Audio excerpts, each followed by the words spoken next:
Je vais vous raconter une petite anecdote. Il y a de cela plusieurs années, quand j'ai commencé ce métier de formateur en prise de parole, je me souviens que j'avais tellement fusionné avec ce métier, je croyais tellement en mon rôle, que je sortais le dimanche matin au marché à Vincennes en chemise, cravate, costume.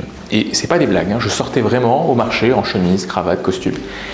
Et je ne sais pas pourquoi, enfin je ne savais pas pourquoi, mais il y avait ce besoin de prouver, d'être formateur un peu tout le temps.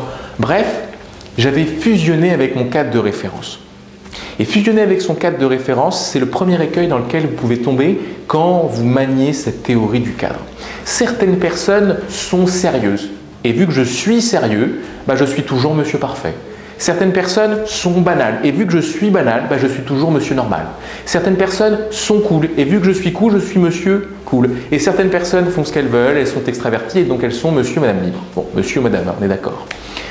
Vous comprenez que si je me définis de manière intemporelle, si je suis ce que je suis et que je n'estime pas pouvoir m'adapter, eh bien je vais être piégé dans un cadre et j'aurai beaucoup de mal à m'en départir, à sortir de ce cadre. Vous n'êtes pas sérieux, vous n'êtes pas normal, vous n'êtes pas cool et vous n'êtes pas libre. Vous êtes tous ces cadres à la fois, tous ces profils à la fois.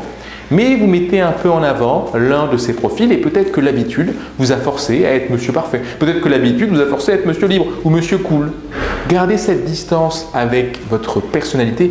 Les cadres ne sont pas votre personnalité, ils sont des outils pour mettre en avant celle-ci qui est beaucoup plus riche que la seule explication de « je suis cool, je suis normal, je suis libre » ou « je suis sérieux ». Si vous gardez ça à l'esprit, vous ne tomberez pas dans ce premier biais qui est l'enfermement de cadre, ou qui est plutôt, l'enfermement de cadre, ce sera le biais qu'on verra plus tard, la fusion avec son cadre de référence. Ne fusionnez pas avec le cadre que vous avez l'habitude d'avoir le plus souvent. Si vous gardez ce recul, vous serez beaucoup plus à l'aise pour vous balader de cadre en cadre et au fond, pour vous adapter en toutes circonstances. C'est OK pour vous? Allez, je vous dis à demain, on parle du deuxième biais, vous allez voir, il est assez difficile aussi à gérer.